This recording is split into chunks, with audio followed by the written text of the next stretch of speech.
अस्सलाम वालेकुम जी। आज की वीडियो में हमने देखना है कि ये जो नॉर्मल स्टॉक फंड्स होते हैं और इसके अलावा कुछ फंड्स इंडेक्स फंड्स के नाम से होते हैं। तो स्टॉक फंड और इंडेक्स फंड में क्या डिफरेंस है? इनके ना बेसिकली होते दोनों म्यूचुअल फंड्स हैं और दोनों जो हैं वो स्टॉक बेस्ड होते हैं, यानी कि इसके जो अंडरलिंग एसेट्स होते हैं ना वो स्टॉक एक्सचेंज पे लिस्टेड जो कंपनीज होती हैं उनके शेयर्स होते हैं। दोनों फंड्स में लेके रखे होते हैं जो फंड मैनेजर्स हैं उन्होंने, लेकिन इनका जो गोल्स होते हैं ना वो बहुत डिफरेंट होते हैं और उन गोल्स के डिफरेंट होने की वजह से इनके जो रिटर्न्स हैं वो भी फिर काफ़ी डिफरेंट होते हैं। तो सबसे पहले हम इंडेक्स फंड्स के बारे में देख लेते हैं कि वो उसका गोल क्या होता है और किस तरह वो काम करता है। लेकिन इंडेक्स फंड की डिटेल में जाने से पहले उन लोगों के लिए जिनको नहीं पता इंडेक्स क्या होता है तो वो थोड़ा सा समझ लेते हैं। किसी भी स्टॉक एक्सचेंज पे ना कुछ इंडेक्सेस होते हैं, जैसे कि पाकिस्तान स्टॉक एक्सचेंज पे KSE 100 है, फिर इसके अलावा KMI 30 है, फिर इसके बाद इंडियन स्टॉक एक्सचेंज पे जैसे आप कर लें निफ्टी 50 है, या फिर US में S&P 500 का नाम आपने सुना होगा। तो ये कुछ भी नहीं, ये बस लिस्ट ऑफ स्टॉक्स होते हैं। और मसलन KSE 100 है ना, तो वो KSE top 100 companies Pakistan stock exchange पे जो टॉप 100 कंपनीज है ना उसकी बस एक लिस्ट है कि ये वाली कंपनीज इस टाइम पे कैपिटलाइजेशन के लिहाज से, अब कैपिटलाइजेशन होती है किसी भी कंपनी के जो नंबर ऑफ़ शेयर्स है ना उसको मल्टीप्लाई कर दें विद उसकी प्राइस, यानी कि अगर एक कंपनी के लाख शेयर्स हैं और उसकी प्राइस 2 रुपये है फॉर एग्जांपल, तो वो 2 लाख रुपए उसकी कैपिटलाइजेशन होगी, उस पूरी कंपनी की वैल्यू होगी। और इस पे मेरी एक वीडियो भी अगर डिटेल में देखना चाहते हैं तो उसका लिंक एंड में आपको डिस्क्रिप्शन में मिल जाएगा, लेकिन एंड में देखिएगा। और यहाँ पे कोई डेफिनेशन वगैरह भी मैं लगा दूंगा। तो कैपिटलाइजेशन के लिहाज से जो टॉप 100 कंपनीज है ना वो KSE 100 इंडेक्स आ गया। फिर इसी तरह KMI 30 इंडेक्स जो है वो जो इस्लामिक 30 टॉप कंपनीज है पाकिस्तान स्टॉक एक्सचेंज में वो आ गया। फिर PSX Div 20 Pakistan stock exchange की जो 20 डिविडेंड देने वाली बेस्ट कंपनीज है उनका एक इंडेक्स जो है वो ये आ गया PSX Div 20। इसी तरह निफ्टी 50 अगर वो इंडियन उस पे जाएँ तो फिर वो उनकी जो टॉप 50 कंपनीज है वो हो गई, या फिर S&P 500 इसी तरह टॉप जो 500 कंपनीज है कैपिटलाइजेशन के लिहाज से वो फिर उसमें आ जाती हैं। तो इस तरह से बस एक लिस्ट ऑफ शेयर्स होती है। लेकिन अब एक लिस्ट में आपने देखा होगा कि जैसे पाकिस्तान स्टॉक एक्सचेंज पे जो KSE 100 इंडेक्स है उसकी एक वैल्यू भी आपको अक्सर बताई जा रही होती है कि जो हमेशा आजकल वो रिकॉर्ड पे रिकॉर्ड तोड़े जा रही है जी। मसलन 100,000 पे पहुंच गया, फिर उसके बाद अगले दिन जी 101,000 पे पहुंच जाता है और इस तरह बढ़ रहा होता है, या किसी दिन फिर वो नीचे आ रहा होता है। अब वो क्या चीज़ है? अगर ये लिस्ट है तो फिर वो वैल्यू क्या है? तो वैल्यू जस्ट सिंपली जो आपकी किसी भी इंडेक्स के अंदर जितनी कंपनीज होती है ना, मसलन 100 कंपनीज है KSE 100 इंडेक्स में, तो उनकी कैपिटलाइजेशन के लिहाज से हर कंपनी को एक वैल्यू असाइन कर दी जाती है। यानी कि एक कंपनी की कैपिटलाइजेशन है 2 बिलियन, तो हर बिलियन को ना 100 पॉइंट्स असाइन कर दिए जाएंगे। तो मसलन अगर कोई किसी की 2 बिलियन है तो उसको 200 पॉइंट्स मिल जाएंगे। अच्छा, किसी और कंपनी की कैपिटलाइजेशन जो है वो 1.5 बिलियन है, टोटल उसकी जो वैल्यू है, तो उसको 150 पॉइंट्स मिल जाएंगे। इस तरह जब सारी कंपनीज के पॉइंट्स ऐड करते हैं ना, ये मैं कम पॉइंट्स बता रहा हूँ, तो ये मैं एग्जांपल के तौर पे जो बता रहा हूँ, एक्चुअल वैल्यू मुझे नहीं पता कि बिलियन के अगेंस्ट कितनी पॉइंट्स उसको असाइन होते हैं, लेकिन जो टोटल पॉइंट्स को जब ऐड करते हैं ना तो जो वैल्यू आती है वो फिर KSE 100 इंडेक्स की टोटल वो वैल्यू होती है। तो इसमें अब ये जो ऊपर नीचे जा रहा होता है वो क्या होता है? अब रोज़ाना ज़ाहिर है शेयर की प्राइस कम हो रही है किसी कंपनी की, तो उसकी कैपिटलाइजेशन भी कम हो रही है, उसका मतलब है कि उसके पॉइंट्स कम हो रहे, तो उस पॉइंट्स के कम होने की वजह से फिर ओवरऑल जो जब ऐड करते हैं ना सब कंपनीज के पॉइंट्स, तो जिस दिन ज़्यादा कंपनीज के शेयर की प्राइसेस नीचे गई होती हैं, या किसी ऐसी कंपनी के शेयर की प्राइस ज़रा ज़्यादा नीचे गई होती है जिसकी वेटेज ज़्यादा है उस नंबर में, यानी कि 100,000 में मसलन अगर आप एंग्रो फर्टिलाइज़र कर लें या FFC कर लें, ये बड़ी कंपनीज हैं, इनकी जो कैपिटलाइजेशन है वो भी ज़्यादा है और इनकी अक्सर जब शेयर गिरता है तो 13 रुपये नीचे आ रहा होता है या 13 रुपये ऊपर जा रहा होता है, इतना ज़्यादा प्राइस में नीचे ज़्यादा ऊपर हो रहा होता है। तो इसकी जो वेटेज है वो काफ़ी ज़्यादा है उस 100,000 नंबर में। तो उस वजह से वो फिर जब ये बड़े शेयर्स ऊपर नीचे होते हैं तो ये काफ़ी ज़्यादा इम्पैक्ट डालते हैं और वो फिर उसी के लिहाज से जो इंडेक्स की वैल्यू है वो ज़्यादा गिरी होती है और बढ़ी होती है। और इसी तरह अगर छोटे शेयर्स भी ऊपर नीचे हो रहे हैं तो ज़्यादा कंपनीज अगर गिरी हैं, ओवरऑल कैपिटलाइजेशन मार्केट की कम हुई है, तो वो फिर उस इंडेक्स की भी थोड़ी सी वैल्यू कम होती है उस दिन। ये इंडेक्स फंड्स को समझने के लिए इस पॉइंट को समझना बहुत ज़रूरी था। अच्छा, तो ये भी समझ आ गया कि इंडेक्स एक लिस्ट है और उसमें हर कंपनी की एक वेटेज है और उस सारी कंपनीज की वेटेजेस को मिला के आपका इंडेक्स का वो जो नंबर बन जाता है ना कि आज इंडेक्स इतने उस पर पहुंचा, तो वो नंबर है। अब चलते हैं इंडेक्स फंड्स पे। अच्छा, म्यूचुअल फंड आपको ये तो पता है कि एक किसी भी बैंक या कोई एक फाइनेंशियल इंस्टीट्यूशन जो है वो आपको एक फंड ऑफर कर रहा होता है जिसमें आप सब ने पैसे डाल दिए हुए होते हैं। अब उसको उसने इन्वेस्ट करना है मुख्तलिफ किस्म के स्टॉक्स वगैरह में। मसलन ये जो इंडेक्स फंड और स्टॉक फंड है ना, इसमें तो स्टॉक्स में ही जाने पैसे।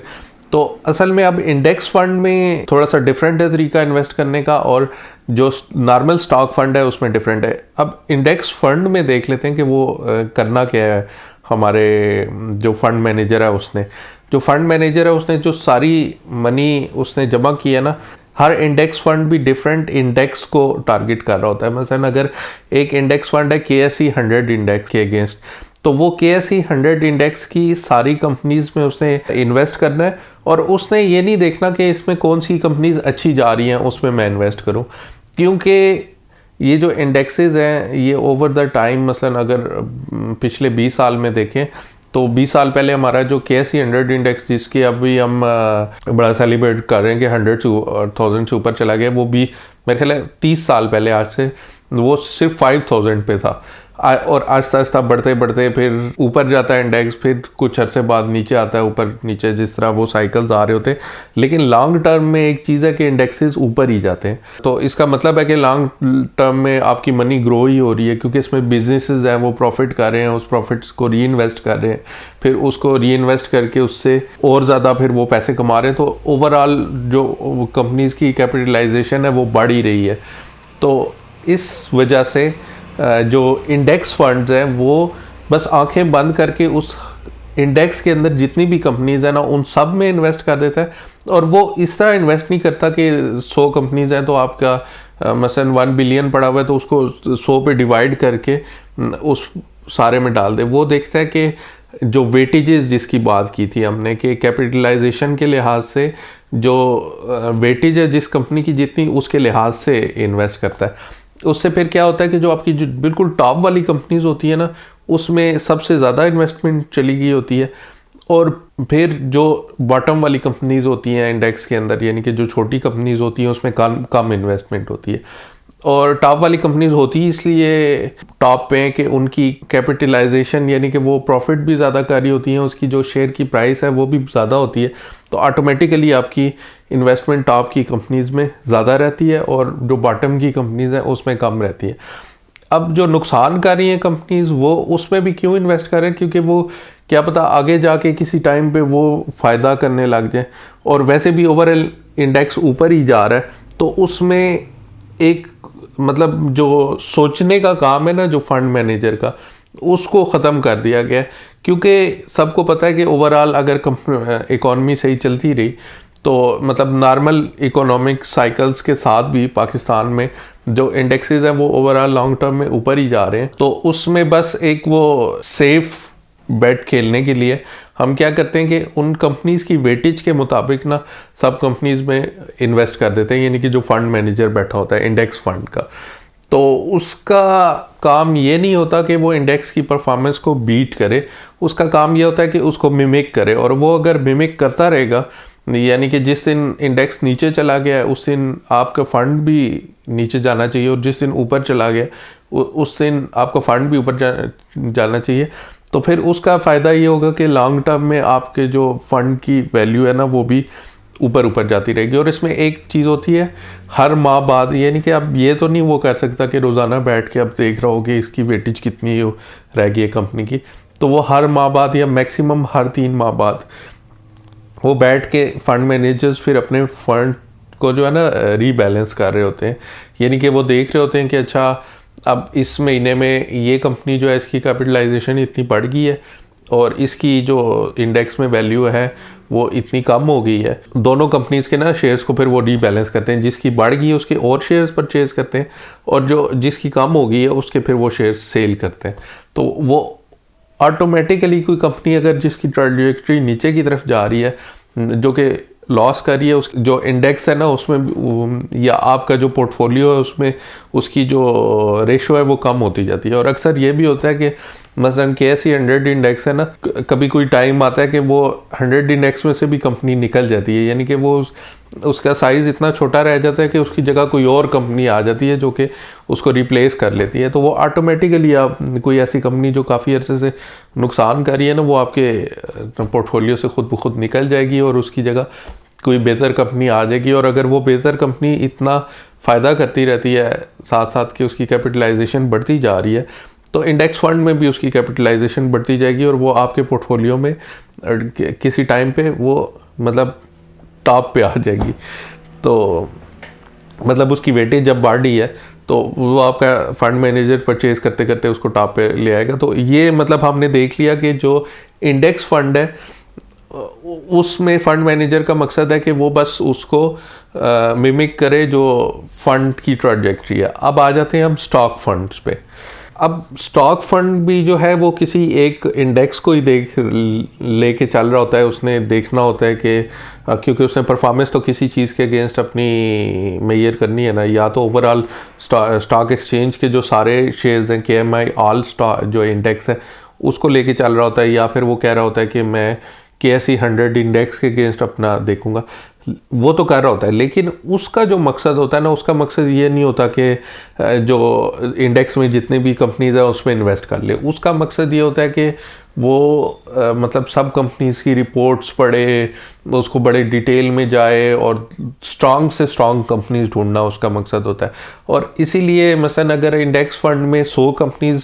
के शेयर्स रखे हुए ना, तो अगर जो दूसरा फंड है नॉर्मल स्टॉक फंड, उसने सिर्फ शायद कोई 20 से 30 कंपनीज के शेयर्स रखे होंगे, अक्सर 15 कंपनीज के शेयर्स भी रखे होते हैं।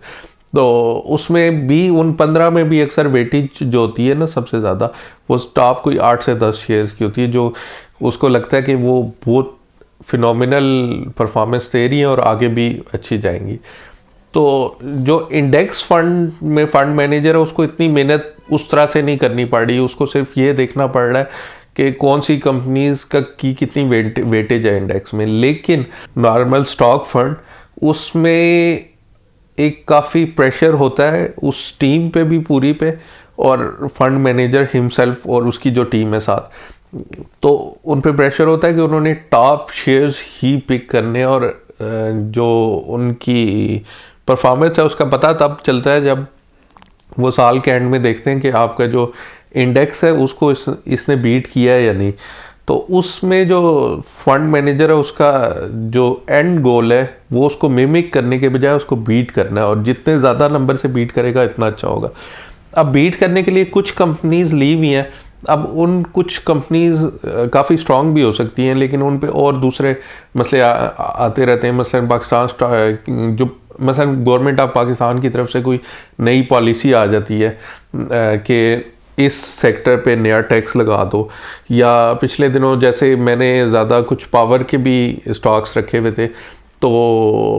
गवर्नमेंट ऑफ पाकिस्तान ने अचानक से वो IPPs के साथ डील करना शुरू कर दिया, तो एकदम पावर सेक्टर में ना वो थोड़ी सी नेगेटिविटी आ गई, और कुछ ऐसे शेयर्स जो कि जिन कंपनी का मतलब वो मसला भी नहीं था गवर्नमेंट के साथ, लेकिन वो उस डर की वजह से ना उनके शेयर्स भी नीचे चले गए। तो इस तरह की चीज़ें भी मतलब जब गवर्नमेंट भी डील करती है, मुख्तलिफ टैक्सेस के मसले आ सकते हैं, और कोई किसी और सेक्टर में सप्लाई डिमांड के मसले आ सकते हैं। मसलन अगर इस साल किसान जो है वो डिसाइड कर लेते हैं कि हमने इतनी ज़्यादा गंदम नहीं काश्त करनी, क्योंकि पिछली दफ़ा गंदम बहुत ज़्यादा हो गई थी मुल्क में और काफ़ी किसानों का नुकसान भी हुआ था, तो वो अगर ये डिसाइड कर लेते हैं कि इस दफ़ा गंदम नहीं करनी, तो फिर फर्टिलाइज़र कम बिकेगा और फिर फर्टिलाइज़र वालों को जो है नुकसान भी हो सकता है उसमें। ये एक एग्जांपल के तौर पे मैं कह रहा हूँ। इस तरह से मतलब मुख्तलिफ सेक्टर्स में मुख्तलिफ मसले आ सकते हैं। तो उस वजह से जो उस फंड मैनेजर ने किसी कोई स्ट्रांग कंपनी भी बेशक की हुई है, लेकिन वो अगर सेक्टर नीचे चला जाता है और उसकी कैलकुलेशंस नीचे चली जाती हैं तो वो चांस हो सकता है कि वो नेगेटिव में भी चला जाए। तो उसको ना बड़ा मेहनत करनी पड़ती है जो स्टॉक फंड का मैनेजर होता है, फंड मैनेजर। लेकिन आप फिर देख लें जो इंडेक्स फंड है वो आहिस्ता आहिस्ता बढ़ेगा, लेकिन जो स्टॉक फंड है वो बड़ा जल्दी भी ऊपर जा सकता है, क्योंकि उसमें एंड गोल उनका यही है, उसमें मेहनत एक वो ज़्यादा करें और उसमें उनका एंड गोल भी यही है कि उन्होंने जो इंडेक्स है उसको बीट करना है। अब पाकिस्तान में अक्सर जो इंडेक्स फंड्स में रिपोर्ट्स वगैरह भी देख रहा था, वो एक साल अगर 10% से बीट कर देते हैं तो अगले साल वो 2% नेगेटिव में होते हैं, यानी कि जो आपका इंडेक्स यहाँ पे जा रहा है और वो थोड़े से नीचे होते हैं। तो ये आपने ढूंढना है कि कोई ऐसा स्टॉक फंड जो कि मसलन आप जिसके साथ इन्वेस्ट करते हैं ना, अलमीज़ान में इन्वेस्ट करें तो अलमीज़ान के सारे जो भी स्टॉक से रिलेटेड फंड हैं उनको देख लें, या फिर आप एमसीबी के साथ इन्वेस्ट कर रहे हैं तो एमसीबी के जो फंड्स हैं उनको देख लें। तो उनकी परफॉर्मेंस आपको पहले हिस्ट्री वाली देखनी पड़ेगी, और उसमें मसलन अब ये तो बिल्कुल नहीं हो सकता कि क्योंकि ह्यूमन प्रेडिक्शंस है ना कि वो हर साल ही बीट कर रहे हो। तो लेकिन ये है कि उसको उनको पिछले मसलन 8 साल हैं तो 8 में से 6 या 5 में तो बीट करना चाहिए ना, तब आपको फ़ायदा होगा, वरना उससे बेहतर है फिर आप इंडेक्स फंड्स लेके रख लें। नॉर्मली जहाँ पे पाकिस्तान में अभी मतलब ये जो म्यूचुअल फंड्स हैं अब तो काफ़ी वैसे बढ़ते जा रहे हैं और मुख्तलिफ बैंक्स भी काफ़ी ऑफ़र कर रहे हैं, लेकिन फिर भी उस तरह हज़ारों में नहीं है। जहाँ पे मसलन यूएस की मार्केट वगैरह में जहाँ पे हज़ारों में होते फंड्स, वहाँ पे आपको आसानी से एक ऐसा फंड मिल जाता है जो कि कॉन्टीन्यूसली बड़े अरसे से मार्केट को बीट कर रहा हो। तो इसमें आपको आप जिस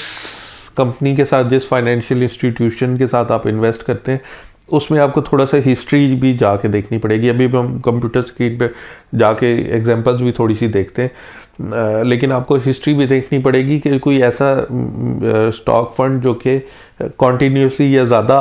बीट कर रहा है वो आपको मिलता है तो उसको सिलेक्ट कर लें, वो हमेशा इंडेक्स फंड से बेहतर रहेगा। लेकिन अगर आपको नहीं मिलता तो उस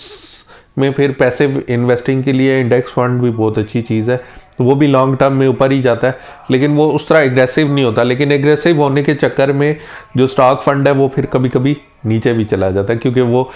ह्यूमन प्रिडिक्शन पे ज़्यादा रिलाई करता है। फिर वो जैसे मुख्तलिफ मसले आ जाते हैं ना पाकिस्तान की स्टॉक एक्सचेंज में, जैसे मैं बता रहा था टैक्स लग सकता है, किसी सेक्टर के अगेंस्ट गवर्नमेंट ही कुछ कर सकती है, ये चीज़ें भी उन पे अफेक्ट करती हैं। तो आए थोड़ी सी एग्जांपल्स कंप्यूटर स्क्रीन पे भी जाके देख लेते हैं। अच्छा, यहाँ पे सबसे पहले हम देख लेते हैं, ये है केएसई मीज़ान इंडेक्स फंड। अब इसकी जो परफॉर्मेंस है ना, वो उसका बेंचमार्क जो है वो इंडेक्स इटसेल्फ है जो कि KMI 30 है, और उसके अगेंस्ट ये जो इंडेक्स फंड है उसकी परफॉर्मेंस देखें, ये जैसे 78%। उनका यही था कि उसके साथ साथ चल रहे जो बेंचमार्क है, तो देखें वो 75 करने में कामयाब हो गए। इसी तरह 2.8% 23 में परफॉर्मेंस है, ये जो गेन लिया है बेंचमार्क ने, तो फंड ने भी तकरीबन 0.69, यानी कि थोड़ा सा फ़र्क है। तो ये तो जाहिर है बिल्कुल वो, क्योंकि जितनी देर में हम स्टॉक ख़रीद रहे होते हैं या बेच रहे होते हैं, और जितनी देर में वैसे रोज़ जो डिफरेंस आ रहा होता है, तो वो तो आता ही आता है, वो इतना तो ज़ाहिर है आएगा। लेकिन पीछे भी अगर आप देखें तो जो इंडेक्स फंड है उसकी परफॉर्मेंस बहुत करीब करीब है जो कि नॉर्मल इंडेक्स की अपनी परफॉर्मेंस है उसके।